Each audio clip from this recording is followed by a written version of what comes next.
사랑합니다.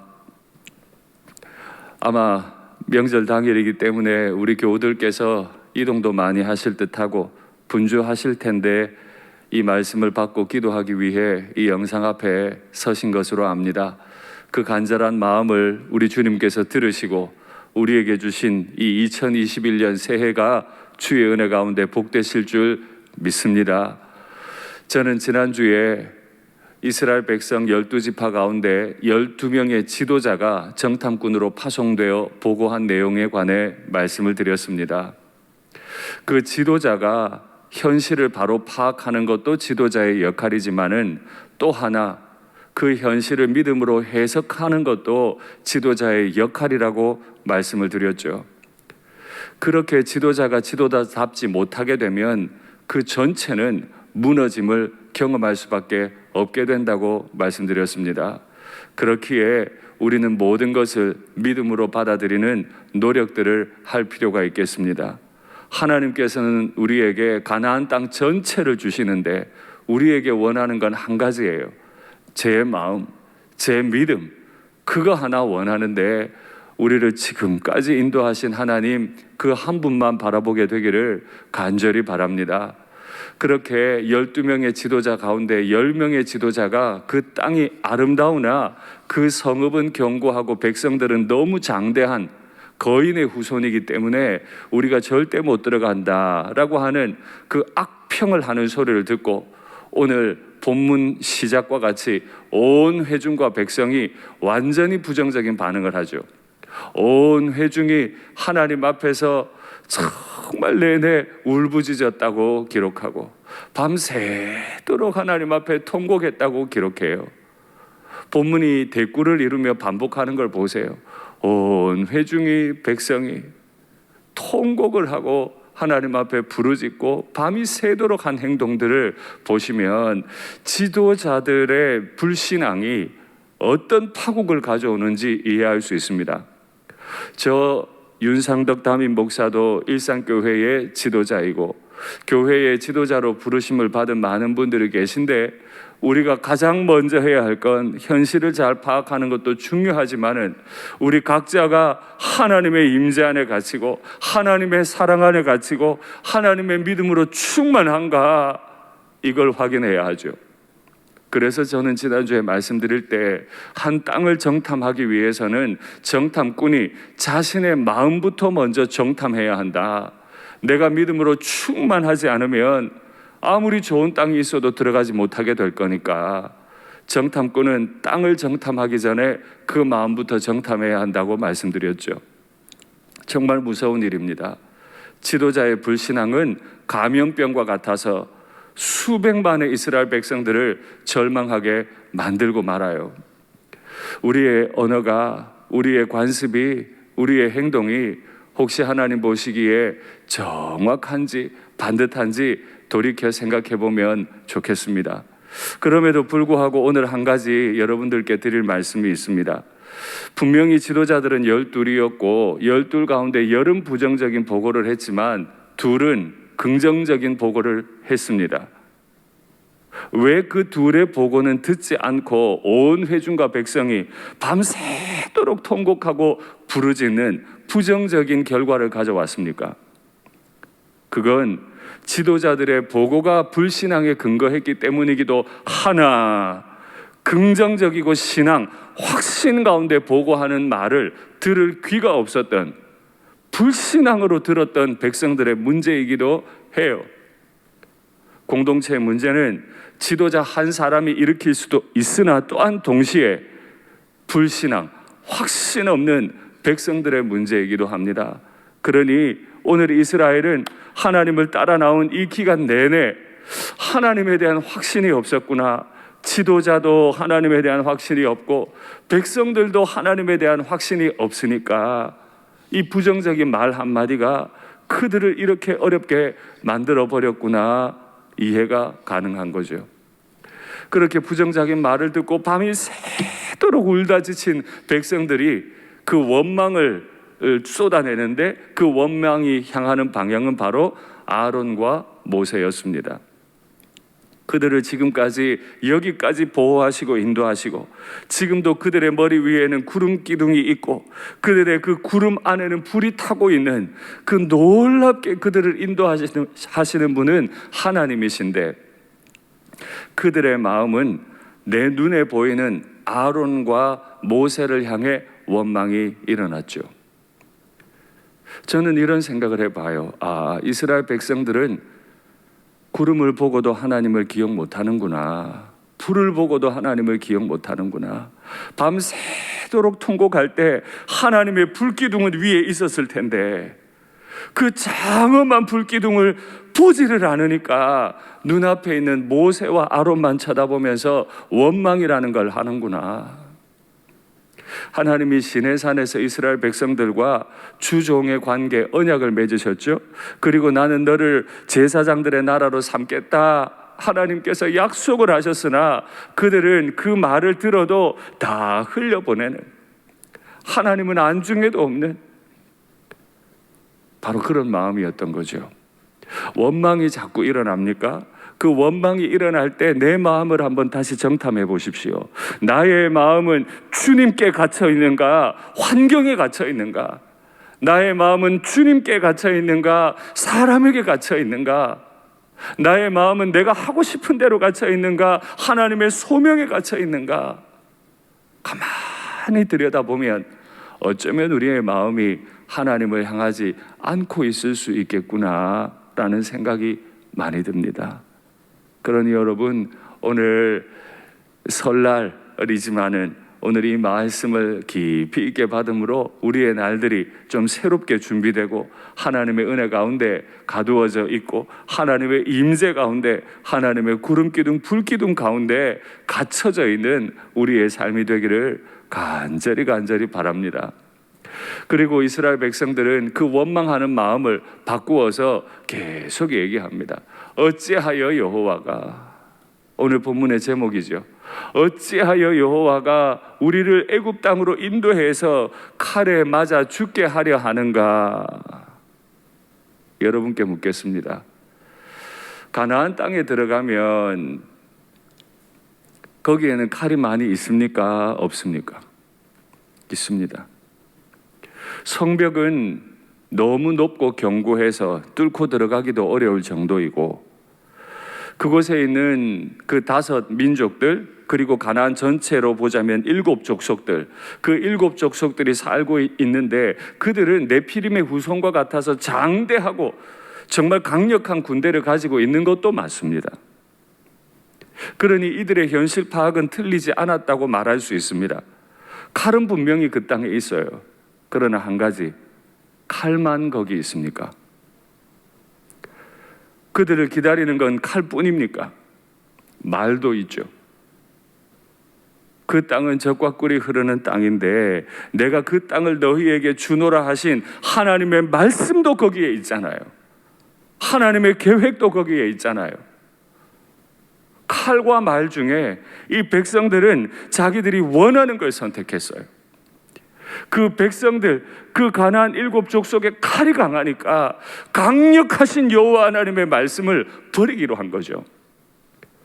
우리의 인생이 복되려면 우리의 환경이 언제든지 멋진 초원과 같이 펼쳐질 때 우리의 인생이 잘 되고 행복한 게 아니라, 이 죄악된 세상은 원망 가득해요. 어려울 일들이 많아요. 그럼에도 우리를 보호하시겠다, 인도하시겠다 약속하신 우리 하나님의 말씀 붙잡을 때 그 어려운 칼들도 다 이겨낼 줄 믿습니다. 그런데 이스라엘 백성들이 어찌하여 여호와가 우리를 칼에 맞아 죽게 하는가? 이 질문을 바꾸면 어떨까요? 여호와가 언제 죽이려고 했습니까? 여호와는 한 번도 죽이려고 한 적이 없어요. 홍해 바다 앞에서도 홍해를 갈라서라도 살려주셨고, 목말라 죽을 것 같을 때 반석을 깨트려 물을 내서라도 살려주셨고, 아말렉이 쳐들어오면 손들고 기도만 해도 살려주셨고, 물이 쓰면 달게 바꾸어 주셨고, 하나님은 한 번도 우리를 죽이려 한 적이 없는데 환경에 갇히니까, 칼이라고 하는 환경에 갇히니까 하나님은 그들의 역사 가운데 마치 없었던 분인 것처럼 오히려 하나님을 죽이려 하는 사람으로 바꾸어 버리는 이 못된 태도가 어디서 나오는 겁니까? 하나님의 말씀, 하나님의 은혜를 붙잡지 않기 때문에. 그래서 우리는 늘 하나님에 대한 반듯한 태도가 필요해요. 하나님을 기억하면 기적은 반드시 일어납니다. 하나님을 기억할 때 우리는 우리의 기적이 현실적으로 일어나게 되는 걸 경험하게 될 줄 믿습니다. 2021년 우리 교회의 표어는 천국입니다. 지옥 같은 인생이 많이 있습니다. 여전히 코로나도 있고 경제적으로는 어렵습니다. 예배당에도 쉽게 오지를 못해요. 이 상황에서 고3 아이들 길러내야 합니다. 이 상황을 돌파하고 취업하고 결혼도 해야 하고, 이 상황에 몸이 아프면 병원 출입도 힘이 들어요. 여전히 칼과 같은 것이 우리를 기다리고 있으나 이 모든 걸 기적으로 바꾸어 주셨던 우리 하나님을 믿을 때 그 땅은 가나안이 될 줄 믿습니다. 그러니 어찌하여 여호와가 죽이려 하는가라고 질문하지 말고 바꾸어 보죠. 어찌하여 여호와가 우리를 애굽에서 구원하셨는가? 어찌하여 우리를 이 홍해 바다를 건너게 하셨는가? 어찌하여 우리를 하나님의 그 거룩한 제사장들의 나라로 부르셨는가? 어찌하여 이 못난 자들에게 가나안을 주시려 하는가? 말만 바뀌어도 인생을 보는 시선이 바뀌고, 인생을 보는 시선이 바뀌면 반드시 그 가나안 땅, 하나님이 우리에게 주시고자 하는 그 땅은 우리의 땅이 되는 줄 믿습니다. 오늘 명절에 우리 가족들이 함께 모인 자리에서 우리의 언어를 점검하고 우리의 믿음을 점검하고 일사각오의 신앙을 가지셨던 우리 어른들의 신앙을 잘 전수받아서 이 어려운 때, 어려운 환경 가운데 칼날 같은 공격들이 많은 이때도 우리 하나님 잘 믿는 믿음의 가정으로 거듭나게 되기를 간절히 바랍니다. 이들이 그렇게 못난 신앙 고백만 자꾸 해대니까, 하나님이 없는 것처럼 행동하니까, 마치 하나님이 자신들을 죽이려고 끌고 나온 것처럼 행동하니까 그들에게 입에서 터져 나오면 안 될 말 하나가 나오죠. 우리가 우리의 지휘관을 새로 세워 애굽으로 돌아가자. 결코 이스라엘 백성들 입에서 나오면 안 될 말, 우리가 지휘관을 새로 세워 애굽으로 돌아가자. 결혼한 사람이 우리가 배우자를 새로 세우고 새로운 살림집을 차리자, 이거와 다를 바가 없는 이야기를 하는 거예요. 입에서 원망이 나오는 것도 안 되지만은 어려운 환경 가운데 원망과 불평이 터져 나왔다 할지라도 지휘관을 바꾸자는 말은 있을 수 없는 거예요. 모세와 아론의 문제였습니까? 지금 이 가나안에 칼을 든 백성들이 많은 건 모세와 아론의 문제입니까? 자신들의 신앙의 문제는 아닙니까? 반대로요, 홍해 바다를 가른 건 자신들의 능력으로 가른 겁니까? 반석에서 물이 나오고 하늘에서 만나와 메추라기가 떨어지게 한 건 자신들의 능력 때문이었습니까? 아니었잖아요. 지휘관을 바꾼다고 될 문제가 아닌데 그들은 지휘관을 바꾸고 애굽으로 돌아가자 그래요. 때로는 지휘관에 문제가 있을 수 있습니다. 그러나 적어도 12명 중에 2명의 지도자, 그리고 그들을 처음부터 지금까지 이끌고 왔던 모세, 그리고 그분들을 부르신 하나님, 단 한 번도 우리의 지휘관들은 문제가 없었어요. 그러나 백성들은 지휘관이라는 말은 사용했지만 자기가 자기의 지휘관이 되길 원했죠. 내가 원하는 땅, 내가 원하는 방식, 내가 원하는 생각, 내가 원하는 그림, 자신 스스로가 주인이 되길 원했지, 아무리 바다를 가르시고 하늘에서 만나와 메추라기를 주신다 하더라도 하나님이 주인 되는 건 싫었던 사람들인 거죠. 우리가 광야에서 뭘 배워야 합니까? 여전히 살아서 꿈틀대는 내가 지휘관이 되고 싶은 내 마음, 내가 주인공이 되고 싶은 내 마음, 내 뜻대로 하고 싶은 마음, 이것을 철저하게 깨트리고 굴복시키는 연습을 하는 곳이 광야 아니에요? 지휘관 탓을 하지 말고 자신을 탓하십시오.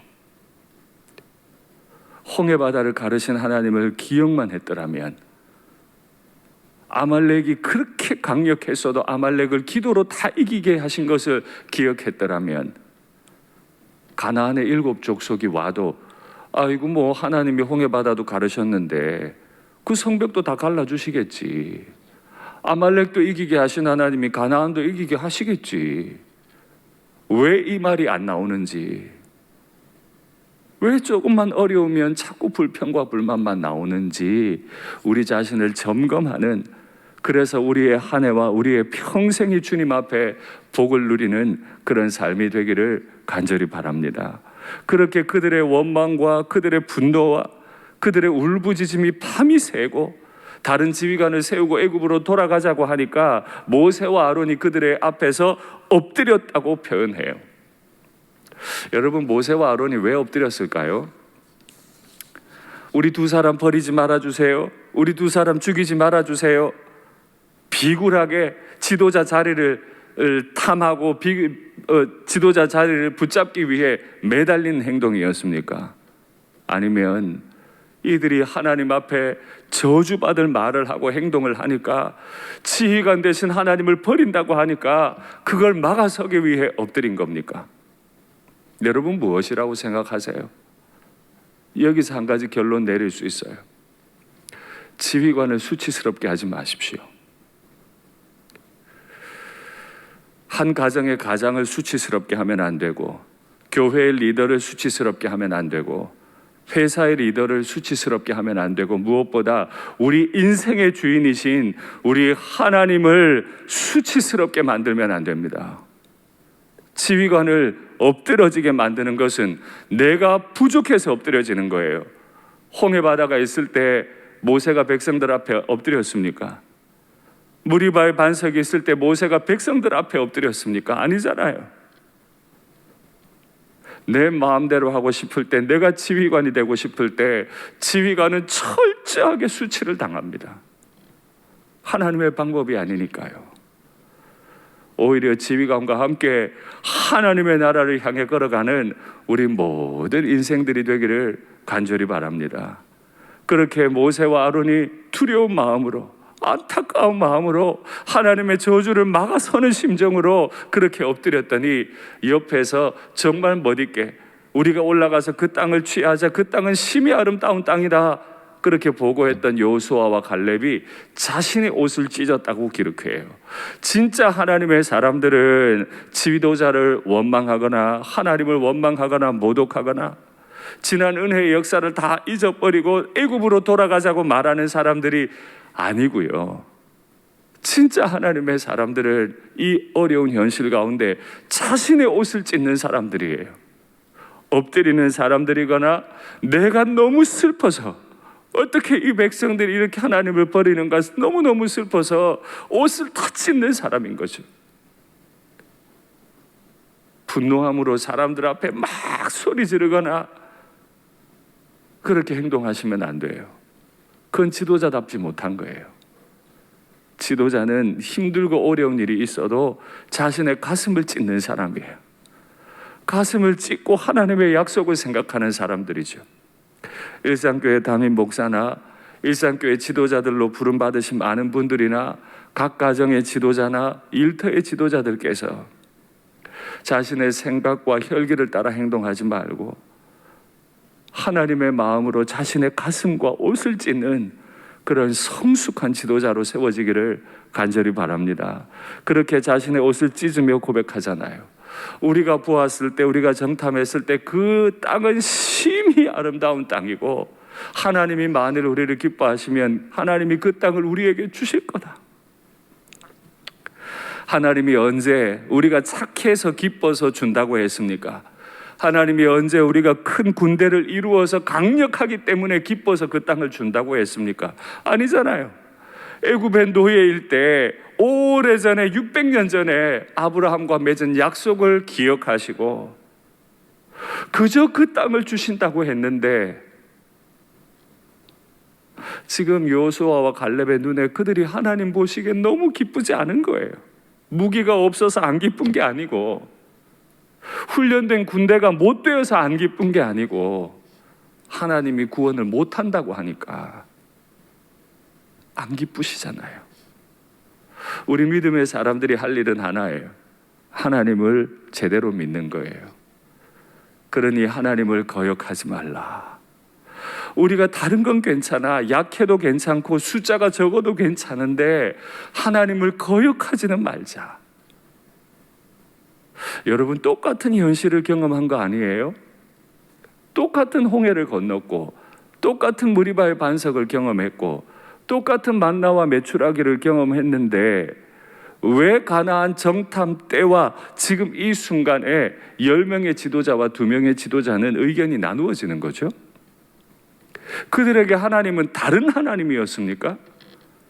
아닌데 달라요. 왜요? 내 마음이 그러니까. 다 지도자로 부름받았다고 해서 다 확신 있는 사람이 아닙니다.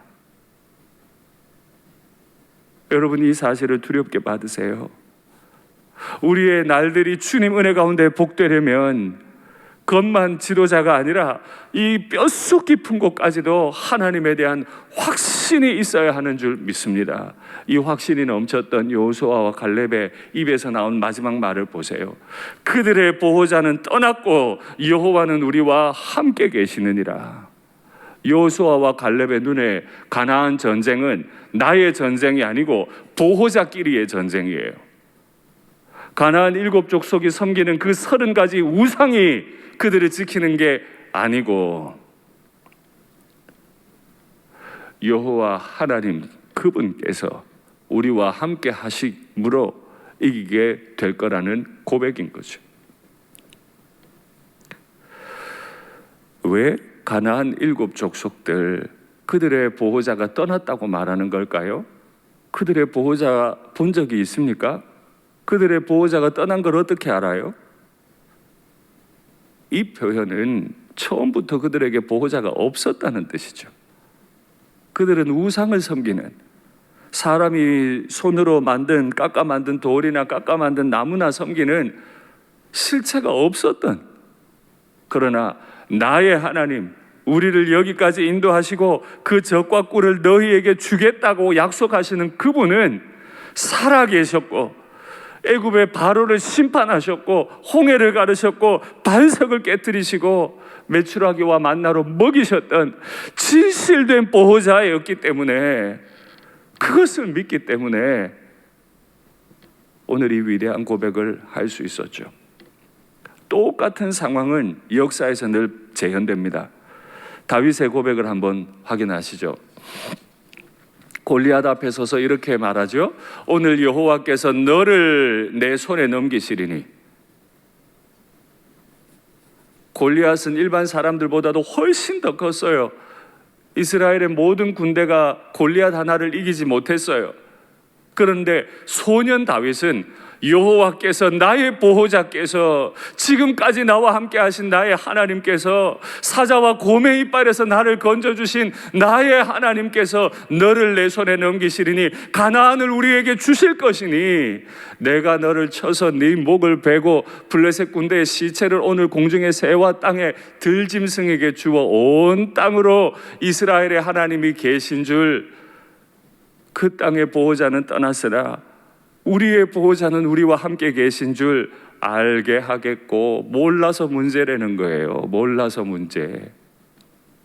이스라엘의 왕이 있으면 뭐하고 수많은 군대가 있으면 뭐해요? 하나님이 계신 걸 모르는데 여호와의 구원하심이 칼과 창에 있지 아니함을 이 무리에게 알게 하리라. 우리에게 숫자가 얼마인지, 우리에게 성벽이 얼마나 높은지 그런 건 문제가 아니에요. 하나님은 그걸로 구원하지 않으셨거든요. 몰라서 문제라고 또 말하잖아요. 전쟁은 여호와께 속한 것인즉, 다윗이 맞이한 블레셋 전쟁도 하나님께 속했고 이스라엘 백성들이 맞이하게 될 가나안 전쟁도 하나님께 속했다면 우리가 경험하는 우리 인생의 전쟁도 하나님께 속한 것인 줄 믿습니다. 그가 우리의 보호자가, 우리의 평생 인도하셨던 우리의 인도자가 너희를 우리 손에 넘기시리라. 할렐루야. 이 믿음이 우리의 있기를 간절히 바랍니다. 다윗과 여호수아와 갈렙의 공통점은 뭐죠? 우리의 보호자가 누구이신지 알았다는 거예요. 믿었다는 거예요. 말씀을 맺겠습니다. 저나 여러분이나 하나님을 잘 알고 잘 믿게 되기를 간절히 바랍니다. 때로는 다수의 사람들이 애굽으로 돌아가자라고 말할 수 있어요. 아주 소수의 사람만 가나안으로 가자라고 말하는 상황이에요. 다수의 뜻을 따를까요? 소수의 뜻을 따를까요? 다수의 의견이 모아져도 얼마든 불신앙과 무지의 결과를 맞이할 수 있고, 소수의 의견이어도 얼마든지 하나님을 신뢰하면 복된 열매를 가져올 수 있는데, 과연 나는 다수편 소수편이냐가 아니고 과연 나는 불신앙의 자리에 서 있습니까? 확신의 자리에 서 있습니까? 확신의 자리에 서면 내가 걸어가는 모든 땅은, 내가 살아가는 모든 시간들은 가나안과 젖과 꿀이 흐르는 천국의 시간이 될 줄 믿습니다.